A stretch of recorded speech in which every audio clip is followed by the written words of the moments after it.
अस्सलाम वालेकुम dear students, उम्मीद है आप सब खैरियत से होंगे। मैं आपकी केमिस्ट्री टीचर अंबर फारूक। आज हम डिस्कस कर रहे हैं chapter number 11 organic chemistry. Organic chemistry का आज कौन सा टॉपिक हम डिस्कस करेंगे? हम डिस्कस करेंगे sources and uses of organic compound. Sources और यूजेस के बारे में आज हम डिस्कस करेंगे। सोर्सेज ऑफ ऑर्गेनिक कंपाउंड हमारे पास होते हैं दो, direct source and indirect source. Direct source वो होता है जिसमें हमारे पास क्या होते हैं प्लांट्स एंड एनिमल्स, यानी वो वाले ऑर्गेनिक कंपाउंड जो हम डायरेक्टली ऑब्टेन करते हैं प्लांट्स और एनिमल्स से। फॉर एग्जांपल बायोन्यूट्रिएंट्स, जितने भी बायोन्यूट्रिएंट्स हैं वो हमारे पास क्या होते हैं ऑर्गेनिक कंपाउंड होते हैं। For example proteins, carbohydrates, vitamin, ये सारे कौन से नेचर के होते हैं? ऑर्गेनिक इन नेचर होते हैं। इन कंपाउंड को हम डायरेक्टली प्लांट और एनिमल से ऑब्टेन कर सकते हैं, हासिल कर सकते हैं। तो ये हमारे पास ऑर्गेनिक कंपाउंड का कौन सा सोर्स हुआ? डायरेक्ट सोर्स हुआ।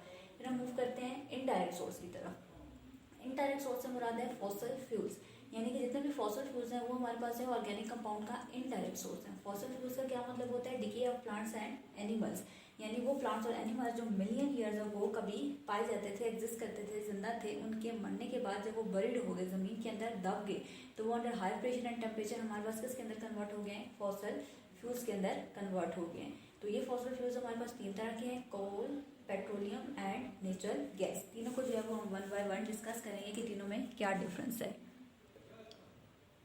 कोल के बारे में स्टडी करते हैं कि कोल हमारे पास क्या चीज़ है। कोल जो है वो हमारे पास क्या है? सॉलिड ब्राउन ब्लैक कलर का एक मैस है, ठीक है। बनता कैसे है हमारे पास? Form from remains of plants and plants under high pressure and temperature, ठीक है। जब हमारे पास जो प्लांट्स हैं, ठीक है, मिलियन ईयर्स अगो, ठीक है, मिलियन ईयर्स अगो की बात हो रही है। जो प्लांट्स हमारे पास कभी जिंदा थे, जब वो बरीड हो गए जमीन के अंदर under high pressure and temperature, वो हमारे पास किसके अंदर कन्वर्ट हो गए हैं? कोल के अंदर, ठीक है। हाई प्रेशर एंड टेम्परेचर वही प्लांट्स का जो रिमेन्स है हमारे पास, उनकी जो डेड बॉडीज है वो किसके अंदर कन्वर्ट हो गए? सॉलिड ब्राउन मैस के अंदर। वो सॉलिड ब्राउन मैस हमारे पास क्या कहलाता है? कोल कहलाता है। कोल बेसिकली जो है वो डिफरेंट स्टेजेस से गुजर कर बनता है हमारे पास। वो स्टेजेस 4 कौन सी होती है हमारे पास? सबसे पहले हमारे पास आ जाता है प्लांट जो सबसे पहले कन्वर्ट होता है फर्स्ट स्टेज के अंदर, और वो स्टेज कौन सी होती है हमारे पास?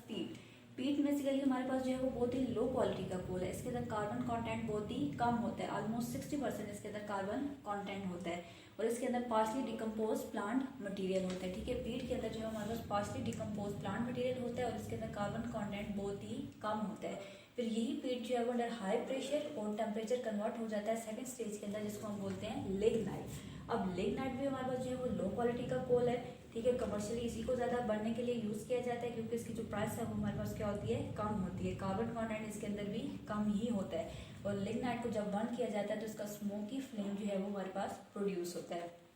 अब यही लिग्नाइट जो है वो under high pressure and temperature third stage में कन्वर्ट होता है, जिसको हम बोलते हैं सब ब्यूटेनियस कोल। और सब ब्यूटेनियस कोल जो है वो हमारे पास जो है वो ब्लैक कलर का होता है, और यही under high pressure and temperature सब ब्यूटेनियस कोल कन्वर्ट हो जाता है किसके अंदर? ब्यूटेनियस कोल के अंदर। और ब्यूटेनियस कोल के अंदर भी जो है वो हमारे पास कार्बन कंटेंट ऑलमोस्ट 80% होता है, और ये bituminous coal under high pressure and temperature final stage के अंदर कन्वर्ट हो जाता है, जिसको हम बोलते हैं एंथ्रासाइट। और एंथ्रासाइट बहुत हाई क्वालिटी का कोल है। कार्बन कंटेंट इसके अंदर सबसे ज्यादा पाया जाता है, 90 to 95% इसके अंदर जो है कार्बन कंटेंट पाया जाता है। नेक्स्ट हमारे पास आ जाता है कि कोल को हम हमारे पास क्या होता है? Rich source of organic compounds है, ठीक है। कोल हमारे पास जो है वो rich source of organic compounds है, लेकिन ये ऑर्गेनिक कंपाउंड्स हम कोल से कैसे ऑब्टेन करते हैं? बाय डिस्ट्रक्टिव डिस्टिलेशन के जरिए। डिस्ट्रक्टिव डिस्टिलेशन का मतलब है जब कोल को हम हीट करते हैं in the absence of air, तो वो प्रोसेस क्या कहलाता है? डिस्ट्रक्टिव डिस्टिलेशन कहलाता है। तो जब हम कोल की डिस्ट्रक्टिव डिस्टिलेशन करते हैं तो वो हमारे पास कन्वर्ट हो जाता है 4 डिफरेंट पार्ट्स के अंदर, कोक, कोल गैस, कोल तार एंड अमोनिकल लिकोर के अंदर जो है वो कन्वर्ट हो जाता है, ठीक है। कोल की जब हम डिस्ट्रक्टिव डिस्टिलेशन करते हैं तो वो हमारे पास कन्वर्ट हो जाता है कोक, कोल गैस, कोल तार एंड अमोनिकल लिकोर के अंदर। कोक को हम यूज करते हैं as a fuel, solid state में होता है, सेमी सॉलिड इसकी फॉर्म होती है, फ्यूल के तौर पर इसको यूज किया जाता है। कोल गैस हमारे पास मिक्सचर ऑफ डिफरेंट गैसेज होते हैं। फिर हमारे पास कोल तार के अंदर 200 से अबव ऑर्गेनिक कंपाउंड्स होते हैं, उसको मोस्टली यूज किया जाता है फार्मास्यूटिकल इंडस्ट्री के अंदर, क्योंकि इसके अंदर ऐसे ऑर्गेनिक कंपाउंड्स पाए जाते हैं जो मेडिसिन में यूज होते हैं। फिर नेक्स्ट हमारे पास आ जाता है ammoniacal liquor. Ammoniacal liquor basically mixture होता है हमारे पास अमोनिया और सल्फर कंपाउंड्स का।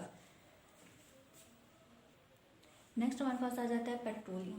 पेट्रोलियम हमारे पास बेसिकली दो वर्ड्स का कॉम्बिनेशन है, Petra means rock and oleum means oil, ठीक है। Petra means rock and oleum means oil, यानी ये वो वाला ऑयल है जो कहाँ पाया जाता है? रॉक्स के अंदर पाया जाता है, ठीक है सर। ये हमारे पास सेडिमेंट्री रॉक्स के अंदर पेट्रोलियम पाया जाता है। फॉर्मेशन इसकी वैसे ही है जैसे हमारे पास कोल की है। इसी तरह हमारे पास जो है वो प्लांट्स और एनिमल्स की जो डेड बॉडीज हैं वो million of years ago high temperature और प्रेशर के अंदर हमारे पास कन्वर्ट हो जाती हैं किसके अंदर? पेट्रोलियम के अंदर। पेट्रोलियम को जो है वो मिनरल ऑयल भी कहा जाता है, इसे क्रूड ऑयल भी कहा जाता है और लिक्विड गोल्ड। ठीक है, पेट्रोलियम को हमारे पास जैसे मिनरल ऑयल भी कहा जाता है, क्रूड ऑयल भी कहा जाता है और लिक्विड गोल्ड इसलिए इसको कहा जाता है क्योंकि किसी भी मुल्क की जो इकोनॉमी है वो हमारे पास डिपेंड करती है इसके ऊपर, पेट्रोलियम के ऊपर। यानी जिस मुल्क के अंदर जितना ज़्यादा तेल पाया जाता है वो उतना रिच कंट्री जो है वो हमारे पास कहलाता है। ठीक है, अब पेट्रोलियम हमारे पास क्या है, डार्क ब्राउन कलर का लिक्विड है। ठीक है, डार्क ब्राउन कलर का लिक्विड होता है, बहुत ही अनप्लेजेंट इसकी स्मेल होती है। और ये इसके अंदर क्या होता है, mixture of hydrocarbon, different hydrocarbon इसके अंदर पाए जाते हैं। लेकिन इसको यूज से पहले इसको क्या किया जाता है, रिफाइन किया जाता है। ठीक है, इसको फ्यूल के तौर पर यूज करने से पहले इसकी क्या की जाती है, रिफाइनिंग की जाती है पेट्रोलियम की। ठीक है, जब इसकी रिफाइनिंग की जाती है तो रिफाइनिंग के बाद उसको जो है वो एज अ फ्यूल यूज किया जाता है। रिफाइनिंग के दौरान ये भी कन्वर्ट हो जाते हैं हमारे पास लार्ज नंबर ऑफ हाइड्रोकार्बन के अंदर। ठीक है, तो ये हमारे पास आ गया था फॉसिल फ्यूल की दूसरी टाइप, पेट्रोलियम। थर्ड हमारे पास फॉसिल फ्यूल में आ जाता है नेचुरल गैस। नेचुरल गैस हमारे पास क्या है, basically mixture of low molecular mass gaseous hydrogen. ठीक है, mixture of low molecular mass gaseous hydrogen. जो गैसियस हाइड्रोकार्बन हमारे पास होते हैं उनका जो मिक्सचर हमारे पास कहलाता है वो क्या कहलाता है, नेचुरल गैस। ठीक है, नेचुरल गैस के अंदर different types of gases exist करती हैं, for example methane, ethane, propane, butane etcetera. सबसे ज़्यादा कंसंट्रेशन हमारे पास इसके अंदर किसकी होती है, मीथेन की, 80 से 85%। ठीक है, सबसे ज़्यादा पे क्या पाई जाती है, मीथेन, जिसको हम नेचुरल गैस भी कहते हैं या फिर सुई गैस पर कहते हैं।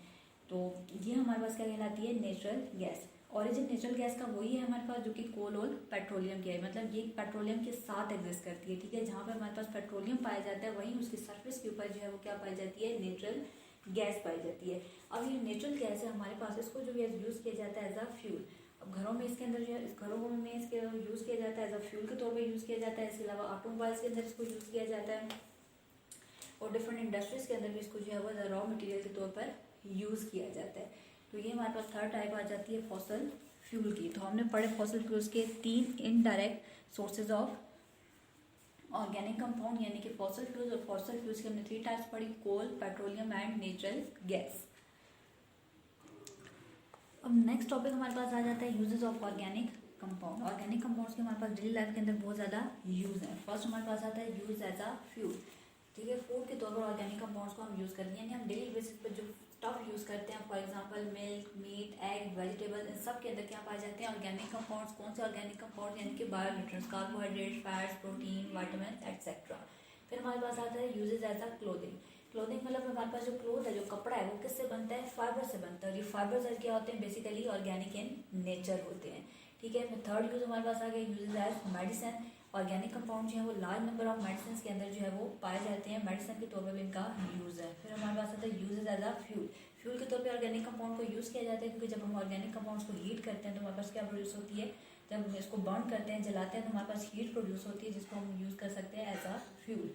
फिर हमारे पास है uses as a chemical material. Different chemical material के तौर पर भी जो है डिफरेंट इंडस्ट्रीज के अंदर जो है उसको यूज़ किया जाता है डिफरेंट सब्सटेंस की प्रिपरेशन के लिए। इनको ऑर्गेनिक कंपाउंड को यूज़ किया जाता है, for example paper, ink, plastic, pesticide, insecticides की प्रिपरेशन के लिए। नेक्स्ट हमारे पास आ जाता है uses as a life molecules. Life molecules का मतलब है कि हमारी बॉडी के अंदर भी जो है वो ऑर्गेनिक कंपाउंड जो है वो large number of organic compounds पाए जाते हैं, जैसे carbohydrates, protein, lipids, nucleic acid etcetera, जो हमारी बॉडी को बिल्डअप करने में जो है वो बहुत ज़्यादा हेल्प करते हैं। तो ये हमारे पास 6 यूजेज आ जाते हैं ऑर्गेनिक कंपाउंड के डेली लाइफ के अंदर। होम टास्क आपका क्या है आज के लिए, आपने क्या करना है, शॉर्ट क्वेश्चन नंबर 2 और 5 अटेम्प्ट करना है अपनी नोटबुक्स पे। इसके अलावा आपने जो है लॉन्ग क्वेश्चन नंबर 1 का पार्ट सी, ठीक है, लॉन्ग क्वेश्चन नंबर 1 का पार्ट सी जो है वो आपके पास जो डिस्ट्रक्टिव डिस्टिलेशन से रिलेटेड है वो आपने जो है वो नोटबुक पे अटेम्प्ट करना है। और इसके साथ आपने लॉन्ग क्वेश्चन नंबर 2 जो है वो अपनी नोटबुक्स पे अटेम्प्ट करना है। ये सारे क्वेश्चन जो है वो आज के टॉपिक के साथ रिलेटेड है जो आपने अपनी नोटबुक्स के ऊपर अटेम्प्ट करनी है। इसके साथ ही हमारा आज का लेक्चर जो है वो खत्म होता है। नेक्स्ट लेक्चर के साथ फिर मुलाकात होगी। अपना बहुत ख्याल रखिएगा। अल्लाह हाफिज़।